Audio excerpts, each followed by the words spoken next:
പ്രഭാത വാർത്തയിലേക്ക് വിശദമായി. മോഹൻലാൽ ഇന്ന് മാധ്യമങ്ങളെ കാണും. ഉച്ചയ്ക്ക് 12 മണിക്ക് കേരള ക്രിക്കറ്റ് ലീഗിന്റെ ഉദ്ഘാടനത്തിന് ശേഷമാണ് മാധ്യമങ്ങളെ കാണുക.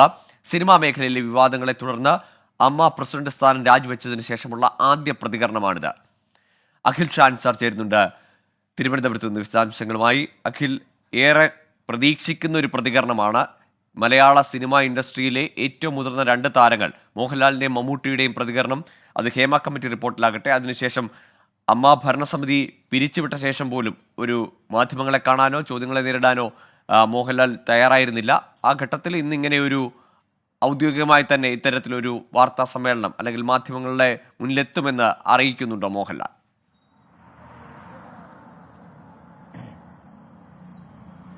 ഗോകുൽ, നമുക്കറിയുന്നത് പോലെ തന്നെ വലിയ വിവാദമായ ഹേമ കമ്മിറ്റി റിപ്പോർട്ട്, അതുപോലെ തന്നെ അതിന് പിന്നാലെ വന്ന ലൈംഗിക ആരോപണങ്ങൾ, അമ്മയുടെ ഭാരവാഹികളടക്കമുള്ളവർക്ക് നേരിടേണ്ടി വരുന്ന ലൈംഗിക ആരോപണം, ഇതൊക്കെ നിലനിൽക്കുമ്പോഴാണ് ഈ റിപ്പോർട്ട് വന്നതിന് പിന്നാലെയുള്ള മോഹൻലാലിന്റെ ആദ്യ പ്രതികരണം ഇന്നുണ്ടാകും എന്നുള്ള വാർത്ത നമ്മൾ അറിയുന്നത്. നമുക്കറിയുന്നത് പോലെ തന്നെ മലയാള സിനിമാ മേഖലയിൽ അല്ലെങ്കിൽ കേരളത്തിൽ മലയാളികൾക്കിടയിൽ തന്നെ വളരെ ശക്തമായ ഒരു സ്വരമാണ് മോഹൻലാലിൻ്റെത്. അതുകൊണ്ട് തന്നെ ഈ വിഷയത്തിൽ മോഹൻലാൽ എങ്ങനെ പ്രതികരിക്കും അല്ലെങ്കിൽ ഏത് തരത്തിലാകും മോഹൻലാലിന്റെ നിലപാട് എന്നുള്ളത് അറിയാൻ എല്ലാവർക്കും ആഗ്രഹമുള്ളൊരു കാര്യമാണ്. അത് വലിയ വിമർശനങ്ങൾക്കും വഴിവെച്ചിരുന്നു. അതായത് അമ്മയുടെ പ്രസിഡന്റായിരുന്ന ഒരാൾ എന്തുകൊണ്ട് മാധ്യമങ്ങളോട് സംസാരിക്കുന്നത്, അല്ലെങ്കിൽ ജനങ്ങളോട് അമ്മയുടേതായ ഒരു നിലപാട്, അല്ലെങ്കിൽ ഒരു വലിയ നടൻ അല്ലെങ്കിൽ വളരെ പവർഫുൾ ആയ ഒരു നടൻ എന്ന നിലയിൽ, ശക്തനായ ഒരു നടൻ എന്ന നിലയിൽ എന്തുകൊണ്ട് മോഹൻലാൽ പ്രതികരിക്കുന്നില്ല എന്നുള്ള വലിയ വിമർശനം കഴിഞ്ഞ ദിവസങ്ങളിലൊക്കെ സമൂഹ മാധ്യമങ്ങളിലും അതുപോലെ തന്നെ പ്രതിപക്ഷത്തിലൊക്കെ നമ്മൾ കണ്ടതാണ്. അതുകൊണ്ട് തന്നെ മോഹൻലാലിന്റെ ഒരു നിലപാട് ഈ വിഷയത്തിൽ എന്തായിരിക്കും എന്നുള്ളത് അറിയാനുള്ള വളരെ വലിയൊരു ആകാംക്ഷയും അതുപോലെ തന്നെ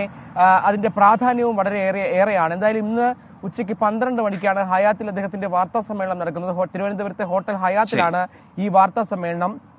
IPL മാതൃകയിലുള്ള കേരള ക്രിക്കറ്റ് ലീഗ് അതിന്റെ ലോഞ്ചിന് ശേഷമാകും അദ്ദേഹം മാധ്യമങ്ങളെ കാണുക. എന്തായാലും അതിനുശേഷം വിശദമായൊരു നിലപാട് ഈ ഹേമ കമ്മിറ്റി റിപ്പോർട്ടിനെ കുറിച്ച് അദ്ദേഹത്തിൻ്റെതായ ഒരു നിലപാടുണ്ടാകും. ഒപ്പം ഈ അമ്മയുടെ നേരത്തെ ഉണ്ടായിരുന്ന ഭാരവാഹികളുടെ അടക്കം നേരിടേണ്ടി വന്ന ലൈംഗിക ആരോപണം ഈ റിപ്പോർട്ടിന് പുറമെ വന്നു. അതിന് പിന്നാലെ സിദ്ദീഖിനെതിരെ കേസെടുക്കുന്ന സാഹചര്യമുണ്ടായി, രഞ്ജിത്തിനെതിരെ കേസെടുക്കുന്ന സാഹചര്യമുണ്ടായി. ഇതിലൊക്കെ മറുപടി പറയേണ്ട ഉത്തരവാദിത്വവും മോഹൻലാലിനുണ്ട് എന്നുള്ള വിമർശനം നേരത്തെ ഉണ്ടായിരുന്നു. പ്രത്യേകിച്ച് അമ്മ പോലുള്ള ഈ താരസംഘടനയുടെ ഭാരവാഹിയായിരുന്ന ഒരാൾ അതിൽ പ്രതികരിക്കേണ്ടത് അത്യാവശ്യമാണ്, അടിയന്തരമായി അതിൽ പ്രതികരിക്കേണ്ടതുണ്ട് തുടങ്ങിയ കാര്യങ്ങളൊക്കെ സമൂഹ മാധ്യമങ്ങളിലടക്കം പ്രചരിക്കുന്നുണ്ടായിരുന്നു. ഇതിന്റെ കൂടി പശ്ചാത്തലത്തിലാണ് മോഹൻലാൽ ഇന്ന് പ്രതികരിക്കുമെന്നുള്ള വാർത്ത വരുന്നത്. എന്തായാലും നിർണായകമായൊരു വാർത്താ സമ്മേളനമായിരിക്കും ഇന്ന് ഉച്ചയ്ക്ക് 12 മണി കഴിഞ്ഞുണ്ടാവുക. ഗോകുൽ, ശരി. ഹേമ കമ്മിറ്റി റിപ്പോർട്ടിൽ ഒപ്പം അതിനുശേഷം വന്ന തുടർ വെളിപ്പെടുത്തലുകളിൽ അമ്മ ഭരണസമിതി പിരിച്ചുവിട്ടതിൽ സഹതാരങ്ങളടക്കം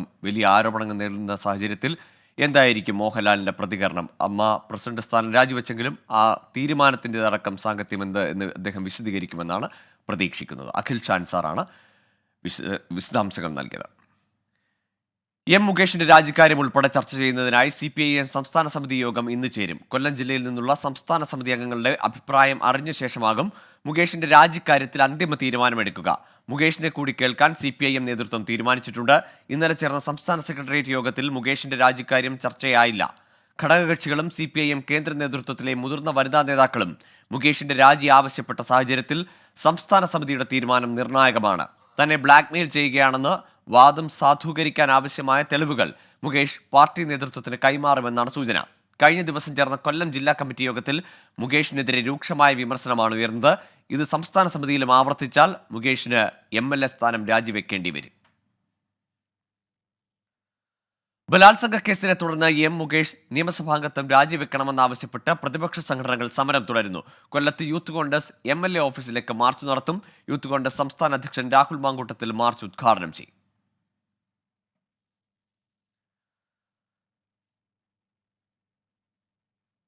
സംസ്ഥാന ചലച്ചിത്ര അക്കാദമിയിൽ പ്രതിസന്ധി രൂക്ഷം. സംവിധായകൻ രഞ്ജിത്ത് രാജിവെച്ച ഒഴിവിൽ പുതിയ ചെയർമാനെ നിയമിക്കുന്നതിൽ അനിശ്ചിതത്വം തുടരുകയാണ്.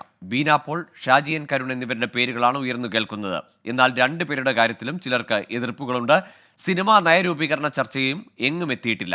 സിനിമാ നയം ഉടനെന്ന് സാംസ്കാരിക മന്ത്രി പ്രഖ്യാപിക്കുമ്പോഴും ചർച്ചകൾ വഴിമുട്ടി നിൽക്കുകയാണ്. സിനിമാ നയരൂപീകരണ സമിതിയിൽ നിന്ന് മുകേഷ് ഇതുവരെ രാജിവെക്കാത്തത് വലിയ പ്രതിസന്ധിക്ക് കാരണമായിട്ടുണ്ട്. സമിതി ഒന്നാകെ പുനഃസംഘടിപ്പിക്കാനുള്ള തീരുമാനത്തിലാണ് സർക്കാർ. സിനിമാ കോൺക്ലേവ് എന്ന് നടത്തുമെന്നതിലും വ്യക്തതയില്ല. കോഴിക്കോട് കൂടരഞ്ഞിയിൽ ഉറങ്ങിക്കിടന്ന മകനെ പിതാവ് കുത്തിക്കൊലപ്പെടുത്തി. 24-കാരനായ മകൻ ക്രിസ്റ്റിയാണ് കൊല്ലപ്പെട്ടത്. പിതാവ് ജോൺ കസ്റ്റഡിയിൽ. മദ്യലഹരിയിലാണ് കൊലപാതകം. അഭിജിത്ത് മുഴക്കുന്നു ചേരുന്നുണ്ട് കോഴിക്കോട് നിന്ന്. അഭിജിത്ത്, വിവരങ്ങൾ.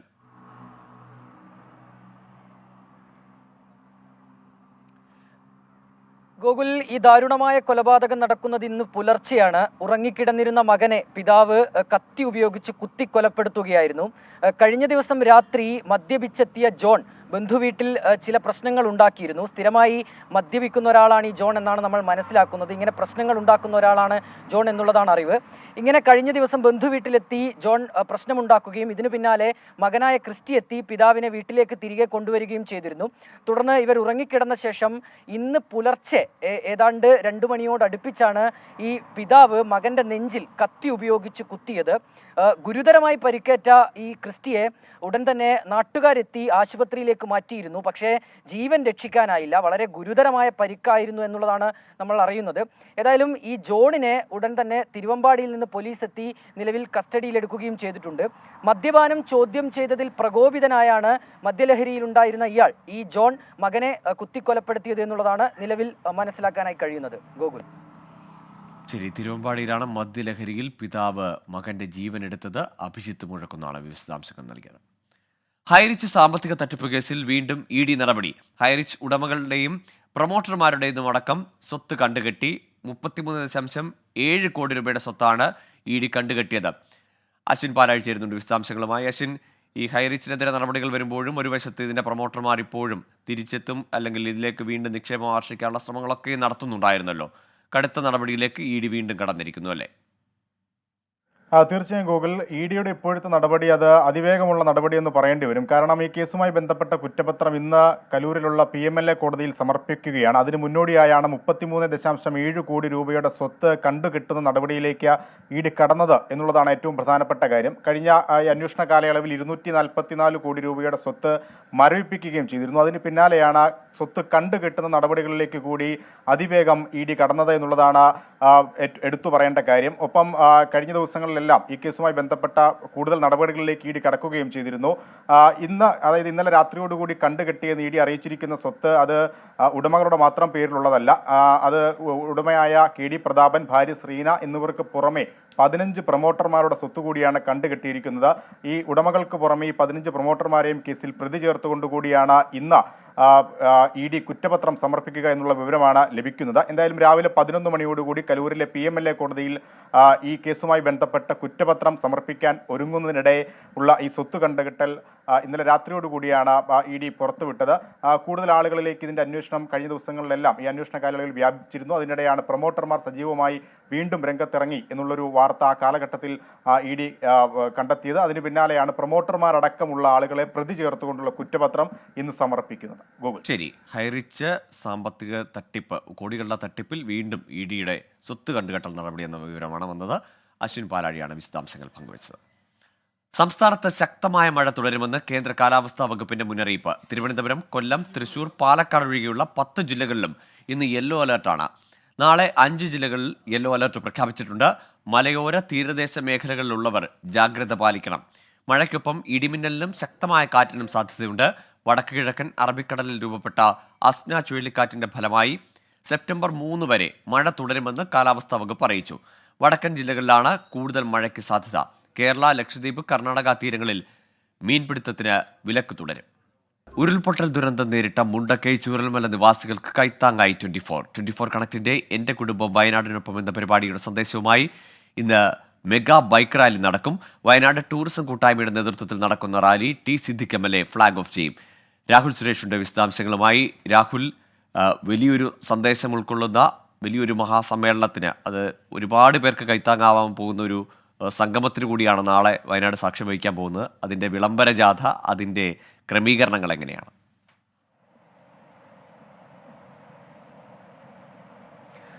ഗോകുൽ, നാളെയാണ് കൽപ്പറ്റയിലെ ചന്ദ്രഗിരി ഓഡിറ്റോറിയത്തിൽ 24 കണക്റ്റ് എൻ്റെ കുടുംബം വയനാടിനൊപ്പം എന്ന പരിപാടി നടക്കാൻ പോകുന്നത്. അതിനുവേണ്ടിയുള്ള ഒരുക്കങ്ങളെല്ലാം അവസാന ഘട്ടത്തിലാണ്. SKന്റെ നേതൃത്വത്തിൽ 24ന്റെ മുഴുവൻ കുടുംബവും വയനാട്ടിലേക്ക് അണിനിരക്കാൻ പോവുകയാണ്. അതിന് മുന്നോടിയായിട്ടാണ് ഇന്ന് മെഗാ ബൈക്ക് റാലി നടക്കാൻ പോകുന്നത്. അതായത് തുടർച്ചയായി ഉണ്ടാകുന്ന പ്രളയവും അപ്പം തന്നെ മുണ്ടക്കൈയിലെയും ചൂരൽമലയിലെയും ഒക്കെ ഉരുൾപൊട്ടലും വയനാട്ടിലെ ടൂറിസം മേഖലയെ വലിയ രീതിയിൽ ബാധിച്ചിട്ടുണ്ട്. അപ്പോൾ വയനാട്ടിലെ ടൂറിസം മേഖലയ്ക്ക് ഒരു പുതുജീവൻ നൽകുക എന്ന ലക്ഷ്യത്തോടു കൂടിയാണ് മെഗാ ബൈക്ക് റാലി ആരംഭിക്കാൻ പോകുന്നത്. അല്പസമയത്തിനുള്ളിൽ ആണ് മേപ്പാടിയിൽ ടി സിദ്ദിഖ് MLA ഈ ബൈക്ക് റാലിയുടെ ഫ്ലാഗ് ഓഫ് നിർവഹിക്കും. അതിനുശേഷം കൽപ്പറ്റ, പിണങ്ങോട്, മീൻമുട്ടി, കാപ്പിക്കളം എന്നിവിടങ്ങളിൽ യാത്രയ്ക്ക് സ്വീകരണം നൽകും. തുടർന്ന് കൗമന്തം, മാനന്തവാടി, കാട്ടിക്കുളം തുടങ്ങിയ സ്ഥലങ്ങളിലൂടെ സഞ്ചരിച്ച് കുറുവ ദ്വീപിലാണ് ഈ ബൈക്ക് റാലി സമാപിക്കാൻ പോകുന്നത്. എന്താണെങ്കിലും വയനാടിൻ്റെ ടൂറിസം മേഖലയ്ക്ക് ഒരു കൈത്താങ്ങാകുക, പുനർജീവൻ നൽകുക എന്നതാണ് പ്രധാനപ്പെട്ട ഉദ്ദേശ ലക്ഷ്യം എന്ന് പറയുന്നത്. വയനാട്ടിലെ ടൂറിസം കൂട്ടായ്മയുടെ നേതൃത്വത്തിൽ വിവിധ സംഘടനകളുടെ സഹകരണത്തോടെയാണ് ഈ പരിപാടി നടക്കാൻ പോകുന്നത്. ഗോകുൽ. ശരി രാഹുൽ, നാളെ കൽപ്പറ്റ ചന്ദ്രഗിരി ഓഡിറ്റോറിയത്തിൽ നടക്കുന്ന എൻ്റെ കുടുംബം വയനാടിനൊപ്പം എന്ന മഹാസംഗമത്തിൻ്റെ മുന്നോടിയായാണ് വയനാട്ടിലെ ടൂറിസം കേന്ദ്രങ്ങൾ സേഫാണ് എന്നതുകൂടി ഉയർത്തിപ്പിടിച്ചുകൊണ്ടാണ് ഇന്ന് 24ൻ്റെ മെഗാ ബൈക്ക് റാലി നടക്കാൻ പോകുന്നത്. ഉരുൾപൊട്ടൽ ദുരന്തം നേരിട്ട മുണ്ടക്കൈ, ചൂരൽമല നിവാസികളെ ചേർത്ത് പിടിക്കാൻ 24 എൻ്റെ കുടുംബം വയനാടിനൊപ്പം പദ്ധതിയുടെ ഭാഗമായി നാളെ കൽപ്പറ്റ ചന്ദ്രഗിരി ഓഡിറ്റോറിയത്തിൽ സ്നേഹസംഗമം നടക്കും. ദുരന്തത്തെ അതിജീവിച്ചവർക്കൊപ്പം 24 ഫ്ലവേഴ്സ് കുടുംബാംഗങ്ങളും രക്ഷാപ്രവർത്തകരും പൊതുപ്രവർത്തകരും ഉദ്യോഗസ്ഥരുമെല്ലാം ഒരേ വേദിയിലെത്തും. വയനാടിനെ ചേർത്ത് പിടിക്കാൻ 24 കണക്ട്. ദുരിതബാധിതർക്ക് ആശ്വാസമേകാൻ 24ന്റെ അതിജീവന യജ്ഞം.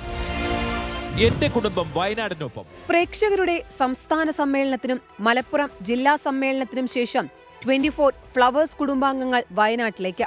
പ്രേക്ഷകരുടെയും അവതാരകരുടെയും ഒത്തുചേരലിനപ്പുറം ഉരുൾപൊട്ടൽ ദുരന്തബാധിതരെ ചേർത്തുപിടിക്കുക എന്നത് സമ്മേളനത്തിന്റെ മുഖ്യ ലക്ഷ്യമാകുന്നു.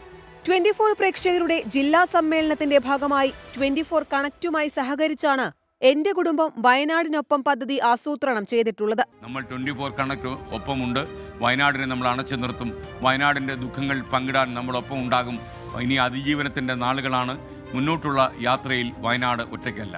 ലോകമെമ്പാടുമുള്ള പ്രേക്ഷകരും 24 ഫ്ലവേഴ്സ് ജീവനക്കാരും അതിഥികളും അവതാരകരും 24ൻ്റെയും ഫ്ലവേഴ്സിൻ്റെയും കലാകാരന്മാരും ഒക്കെ ഒന്നിച്ച് ഒരേ മനസ്സോടെ 24 കണക്കിൻ്റെ കുടക്കീഴിൽ വയനാടിനായി ഒന്നിക്കണം. നാളെ വയനാട് കൽപ്പറ്റ ചന്ദ്രഗിരി ഓഡിറ്റോറിയത്തിൽ നടക്കുന്ന പരിപാടിയിൽ ദുരന്തബാധിതർ, രക്ഷാപ്രവർത്തകർ, പൊതുപ്രവർത്തകർ, ഉദ്യോഗസ്ഥർ, ഫ്ലവേഴ്സ് കുടുംബാംഗങ്ങൾ, കലാകാരന്മാർ, 24 അവതാരകർ എന്നിവർ ഒത്തുചേരും. 24 വയനാട്. ഉരുൾപൊട്ടലുണ്ടായ കോഴിക്കോട് വിലങ്ങാട് കേന്ദ്ര ദുരന്ത നിവാരണ സംഘത്തിന്റെ സന്ദർശനം ഇന്ന്. Building research organisation director Pradeep Kumar, IIT professor doctor Kanungo, CDRI consultant Ajay Kumar, KSDMA member secretary doctor Shekhar L Kuriakose എന്നിവരാണ് സംഘത്തിലുണ്ടാവുക. ഉരുൾപൊട്ടൽ ബാധിച്ച മുഴുവൻ മേഖലകളും സംഘം സന്ദർശിക്കും. രാവിലെ 11:30 സംഘം വിലങ്ങാടെത്തും. ക്രമസമാധാന ചുമതലയുള്ള ADGP MR Ajith കുമാറിനെതിരെ PV Anwar MLA ഗുരുതര ആരോപണം ഉന്നയിച്ചതോടെ ആഭ്യന്തര വകുപ്പ് പ്രതിരോധത്തിൽ. ഭരണകക്ഷിയിൽ നിന്നുള്ള MLA തന്നെ പോലീസിനെതിരെ രംഗത്ത് വന്നതാണ് പ്രതിസന്ധി. CPIM ജില്ലാ നേതൃത്വം അതൃപ്തി അറിയിച്ചെങ്കിലും MLA വഴങ്ങിയിട്ടില്ല. പാർട്ടിയുടെ അറിവോടെയല്ല അൻവറിന്റെ പരസ്യ പ്രതികരണമെന്നാണ് വിവരം. 2 കോടി രൂപ കൈക്കൂലി വാങ്ങി ഓൺലൈൻ ചാനലിന് അതീവ രഹസ്യമായ വിവരങ്ങൾ ചോർത്തി നൽകിയെന്നാണ് MR അജിത് കുമാറിനെതിരെയുള്ള ആരോപണം.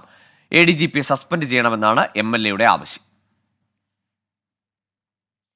RSS അഖില ഭാരതീയ സമന്വയ ബൈഠക്കിന് പാലക്കാട് അഹല്യ ക്യാമ്പസിൽ ഇന്ന് തുടക്കമാകും. വിവിധ സംഘപരിവാർ സംഘടനകളുടെ ദേശീയ അധ്യക്ഷന്മാരും സംഘടനാ ജനറൽ സെക്രട്ടറിമാരും പങ്കെടുക്കും. ആദ്യമായാണ് സമന്വയ ബൈഠക് കേരളത്തിൽ നടത്തുന്നത്. ലോക്സഭാ തെരഞ്ഞെടുപ്പിന് ശേഷം ചേരുന്ന ആദ്യത്തെ ഉന്നതതല യോഗമെന്ന നിലയിൽ ബൈഠക്കിന് പ്രാധാന്യമേറെയാണ്. സംഘപരിവാർ സംഘടനകളുടെ പ്രവർത്തനം, ഭാവി നീക്കങ്ങൾ, തെരഞ്ഞെടുപ്പ് രാഷ്ട്രീയം, സഖ്യകക്ഷി ഭരണം തുടങ്ങിയവയെല്ലാം സജീവ ചർച്ചയാകും. ജാതി സംവരണം, ജാതി സെൻസസ് തുടങ്ങിയ വിഷയങ്ങൾ പ്രതിപക്ഷം ഉയർത്തുന്ന സാഹചര്യത്തിൽ സ്വീകരിക്കേണ്ട പ്രതിരോധ നിലപാടുകളും യോഗം ചർച്ച ചെയ്യും. തിങ്കളാഴ്ച വരെ നടക്കുന്ന സമന്വയ ബൈഠക്കിൽ 32 സംഘപരിവാർ സംഘടനകളാണ് പങ്കെടുക്കുന്നത്.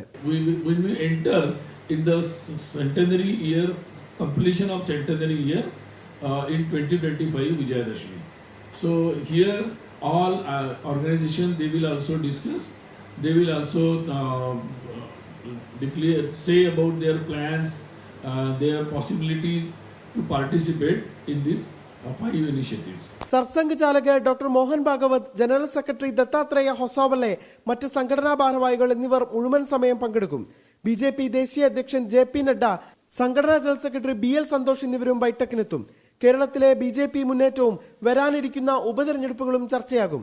രാഷ്ട്രീയ സ്വയം സേവക സംഘത്തിന്റെ ശാഖകളുടെ എണ്ണം വർദ്ധിച്ച സാഹചര്യത്തിൽ കേരളത്തിൽ 2 പ്രാന്തമായി പ്രവർത്തനം വ്യാപിപ്പിച്ച പശ്ചാത്തലത്തിൽ കൂടിയാണ് സമന്വയ ബൈഠക്കിന് പാലക്കാട് വേദിയാകുന്നത്.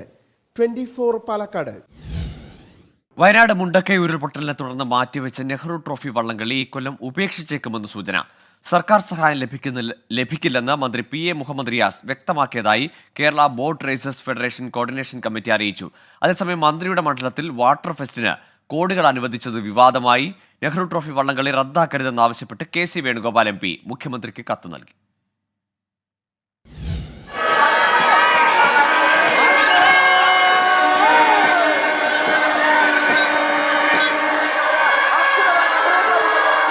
വള്ളംകളിക്കായി നടത്തിയ തയ്യാറെടുപ്പുകളും ലക്ഷങ്ങൾ ചെലവാക്കിയതും ചൂണ്ടിക്കാട്ടി boat races federation coordination committee മുഖ്യമന്ത്രിക്കും മന്ത്രിമാർക്കും നൽകിയ നിവേദനത്തിന് പ്രതികരണം അനുകൂലമായിരുന്നില്ല.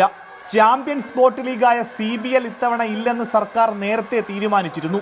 നെഹ്റു ട്രോഫി വള്ളംകളിയെപ്പറ്റിയും ഗൗരവമായി ആലോചിച്ചിട്ടില്ലെന്നും അതിനു പറ്റിയ സമയമല്ലെന്നുമായിരുന്നു മുഖ്യമന്ത്രിയുടെ പ്രതികരണം. ആഘോഷങ്ങൾ പാടില്ല എന്ന നിലപാടാണെങ്കിൽ എന്തിന് ടൂറിസം മന്ത്രി മുഹമ്മദ് റിയാസിന്റെ മണ്ഡലത്തിലെ ബേപ്പൂർ വാട്ടർ ഫെസ്റ്റിന് 2,45 ലക്ഷം രൂപ അനുവദിച്ചു എന്ന ചോദ്യമാണ് പ്രതിപക്ഷം ഉന്നയിക്കുന്നത്. ഇവർ പറയുന്നത് എന്താ? ഇവർ പറയുന്നത് സംസ്ഥാനത്തെ സർക്കാരിൻ്റെ കയ്യിൽ പണമില്ല, അതോടൊപ്പം തന്നെ വയനാട് ദുരന്തമാണെങ്കിൽ എങ്ങനെയാണ് വയനാടിനോട് ചേർന്ന് കിടക്കുന്ന ബേപ്പൂരിൽ മാത്രം ഒരു വാട്ടർ ഫെസ്റ്റ് സംഘടിപ്പിക്കുന്നത്? അതെങ്ങനെയാണ് നമുക്ക് അംഗീകരിക്കാൻ കഴിയുക? ഇത്രയും ദൂരമുള്ള ആലപ്പുഴയിൽ ജലമേള നടത്താൻ പറ്റില്ല എന്ന് പറയുന്നതിലെ സാങ്കത്യം എന്താണ്? അത് ബോധ്യപ്പെടുത്തണ്ടേ ഗവൺമെൻറ്? വള്ളംകളിയിൽ ഇതുവരെ നടത്തിയ ഒരുക്കങ്ങളുടെ പേരിൽ സംഘാടകർക്ക് വൻ ബാധ്യതയും ബോട്ടുകൾക്കും കരക്കാർക്കും വലിയ ചെലവുമുണ്ടായി. ഈ NDBR എന്ന് പറയുന്ന കമ്മിറ്റി ഉണ്ടല്ലോ, അവരൊന്ന് വിളിച്ചിട്ട് പറയാമല്ലോ, അവരെ വിളിച്ച് നിങ്ങൾക്ക് എന്താണ് നഷ്ടം വന്നിരിക്കുന്നത്, നമുക്ക് വള്ളംകളി നടത്താം. അല്ലെങ്കിൽ നടത്തിയില്ലെങ്കിൽ ഇപ്പോൾ ലക്ഷക്കണക്കിന് രൂപ ടിക്കറ്റ് വെച്ച് കാശ് വാങ്ങിച്ച് മടി വെച്ചിരിക്കുമല്ലേ. എന്താണ് ഇവർ ഇതിനുള്ള നടപടിക്രമം ചെയ്യുന്നത്? വള്ളം കളിച്ചിട്ടുള്ളവർക്ക് നഷ്ടപരിഹാരം നൽകണം. വള്ളക്കളി കുട്ടനാടൻ ജനതയ്ക്കല്ല, വള്ളക്കളി പ്രേമികളുടെ ആ സിരകളിൽ ഓടുന്ന രക്തത്തിൻ്റെ തുടിപ്പാണ് ഇവിടെ കാണിക്കുന്ന ആ നെഹ്റു ട്രോഫി ജലമേള. അവിടെ കാണുന്നതാണ്, പക്ഷേ അവിടുത്തെ സാമ്പത്തികമല്ല പ്രതീക്ഷിക്കുന്നത്. നെഹ്റു ട്രോഫി റദ്ദാക്കരുതെന്നാവശ്യപ്പെട്ട് MPമാരായ KC വേണുഗോപാലും കൊടിക്കുന്നിൽ സുരേഷും മുഖ്യമന്ത്രിക്ക് കത്ത് നൽകി. വലിയൊരു തയ്യാറെടുപ്പിലേക്ക് വന്നിരിക്കുന്ന നെഹ്റു ട്രോഫി ജലോത്സവം വേണ്ടെന്ന് വെക്കുക, അല്ലെങ്കിൽ അത് നടത്തേണ്ടെന്ന് ഉള്ള ഒരു തീരുമാനത്തിലേക്ക് സർക്കാർ എത്തിയിരിക്കുന്നത് അത് പുനഃപരിശോധിക്കണം. വള്ളംകളി ആസ്വദിക്കുന്ന വള്ളംകളി ആസ്വാദകരായ ആളുകൾക്ക് വേണ്ടി ഞാൻ ഗവൺമെന്റിനോട് അഭ്യർത്ഥിക്കുകയാണ്. വള്ളംകളി നടത്തിയാൽ ബോട്ട് ക്ലബ്ബുകൾക്ക് നഷ്ടപരിഹാരം നൽകേണ്ടി വരുമെന്ന പ്രശ്നവും സർക്കാരിന് മുന്നിലുണ്ട്. അതേസമയം വള്ളംകളി ഉപേക്ഷിച്ചിട്ടില്ല എന്നും ഓണത്തിന് ശേഷം നടത്താൻ സാധ്യതയുണ്ടെന്നുമാണ് ആലപ്പുഴ കളക്ടർ അലക്സ് വർഗീസ് അറിയിക്കുന്നത്. 24 ആലപ്പുഴ. തൊടുപുഴയിലെ ജില്ലാ ആശുപത്രിയിൽ അടിസ്ഥാന സൗകര്യങ്ങൾ ഒരുക്കാത്തതിൽ വ്യാപക പ്രതിഷേധം. ഡോക്ടേഴ്സ് ഉൾപ്പെടെ ജീവനക്കാരുടെ കുറവ് രോഗികളെ വലയ്ക്കുകയാണ്. ഇടുക്കി ജില്ലാ ആശുപത്രിയുടെ കെട്ടിടങ്ങൾ ഇടയ്ക്ക് മോടി കൂട്ടി എന്നതൊഴിച്ചാൽ കാര്യമായ വികസനം ഉണ്ടായിട്ടില്ലെന്നതാണ് വസ്തുത. 15 കോടി മുടക്കി പൊതുമരാമത്ത് വകുപ്പ് നിർമ്മിച്ച പുതിയ കെട്ടിടത്തിലെ ലിഫ്റ്റ് ഇടയ്ക്ക് പണിമുടക്കുന്നതോടെ കിടപ്പ് രോഗികളെയും ശസ്ത്രക്രിയ കഴിഞ്ഞവരെയും വാർഡുകളിൽ ചുമന്നെത്തിക്കേണ്ട അവസ്ഥയാണ്. ഡോക്ടർമാരുടെയും ജീവനക്കാരുടെയും കുറവ് ആശുപത്രിയുടെ പ്രവർത്തനം താളം തെറ്റിച്ചെന്നും ആരോപണമുണ്ട്. 15-16 വർഷങ്ങൾ ആയിട്ടിരിക്കുന്ന ഡെയിലി വേജസുകാർ തൊട്ടിങ്ങോട്ടുണ്ട്. അപ്പം ഈ ഡെയിലി വേജസുകാരും സ്ഥിരം ജീവനക്കാരും തമ്മിലുള്ള തർക്കം, ഇവിടെ വരുന്ന പേഷ്യൻറ്റിനെ ഇത് ആര് ചികിത്സിക്കും എന്നറിയാത്ത ഒരവസ്ഥാവിശേഷം, ഡോക്ടർമാർ കൃത്യമായി വരാതിരിക്കൽ, ലിഫ്റ്റ് നിരന്തരമായി പല ഘട്ടങ്ങളിലും കംപ്ലൈൻറ്റ്, 1 വർഷം വരെ ഇവിടുത്തെ ലിഫ്റ്റ് കംപ്ലൈൻ്റായി കിടന്ന ഒരു സാഹചര്യമുണ്ട്. ICU, labour room, lab, operation theatre തുടങ്ങിയവയെല്ലാം പ്രവർത്തന സജ്ജമാണെങ്കിലും 1971 സ്റ്റാഫ് പാറ്റേൺ അനുസരിച്ചാണ് ഇന്നും ആശുപത്രിയുടെ പ്രവർത്തനം. അടിസ്ഥാന സൗകര്യങ്ങൾ ഒരുക്കുന്നതിനൊപ്പം ആവശ്യത്തിന് ജീവനക്കാരെയും നിയോഗിക്കണമെന്നാണ് പൊതുവെ ഉയരുന്ന ആവശ്യം. 24 തൊടുപുഴ. സ്പാനിഷ് ലീഗ് ഫുട്ബോളിൽ വിജയക്കുതിപ്പ് തുടരാൻ ബാഴ്സലോണ ഇന്നിറങ്ങും. ഇംഗ്ലീഷ് പ്രീമിയർ ലീഗിൽ മാഞ്ചസ്റ്റർ സിറ്റി, ആഴ്സണൽ ടീമുകൾക്കും ഇന്ന് മത്സരമുണ്ട്. ഹാൻസി ഫ്ലിക്കിന് കീഴിൽ ലാലിഗയിൽ അപരാജിതരായി കുതിക്കുകയാണ് FC ബാഴ്സലോണ. കളിച്ച 3 മത്സരങ്ങളിലും ജയം.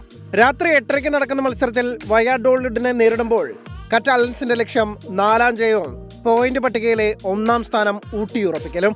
3 ഗോളോടെ ലീഗിലെ തന്നെ ടോപ്പ് സ്കോററായ റോബർട്ട് ലെവൻഡോവ്സ്കിയിലാണ് ബാഴ്സയുടെ ഗോൾ പ്രതീക്ഷകൾ. കൂട്ടിന് ലമീൻ യമാലും ഡാനി ഓൾമോയുമുണ്ട്. മറ്റൊരു മത്സരത്തിൽ അത്ലറ്റിക്കോ മാഡ്രിഡ് രാത്രി 10:30 അത്ലറ്റിക് ക്ലബിനെ നേരിടും. ഇംഗ്ലീഷ് പ്രീമിയർ ലീഗിൽ വിജയക്കുതിപ്പ് തുടരാൻ മാഞ്ചസ്റ്റർ സിറ്റിയും ആഴ്സണലും ഇറങ്ങും. 3ാം ജയം ലക്ഷ്യമിട്ടെത്തുന്ന നിലവിലെ ചാമ്പ്യന്മാരായ സിറ്റിയുടെ എതിരാളികൾ വെസ്റ്റ് ഹാം. രാത്രി 10-ന് ഇത്തിഹാദ് സ്റ്റേഡിയത്തിലാണ് മത്സരം. വൈകിട്ട് 5-ന് നടക്കുന്ന മത്സരത്തിൽ ആഴ്സണലിന്റെ എതിരാളികൾ ബ്രൈറ്റൺ. 2 അപരാജിത ടീമുകൾ ഏറ്റുമുട്ടുമ്പോൾ ഉശിരൻ പോരാട്ടം തന്നെ എമിറേറ്റ് സ്റ്റേഡിയത്തിൽ കാണാം. എമിലിയാനോ മാർട്ടിനസിന്റെ ആസ്റ്റൺ വില്ലയും ജാമി വാഡിയുടെ ലെസ്റ്റർ സിറ്റിയും തമ്മിലുള്ള മത്സരം രാത്രി 7:30-ക്കാണ്. Sports desk 24. പ്രഭാത വാർത്ത പൂർണ്ണമാവുകയാണ്.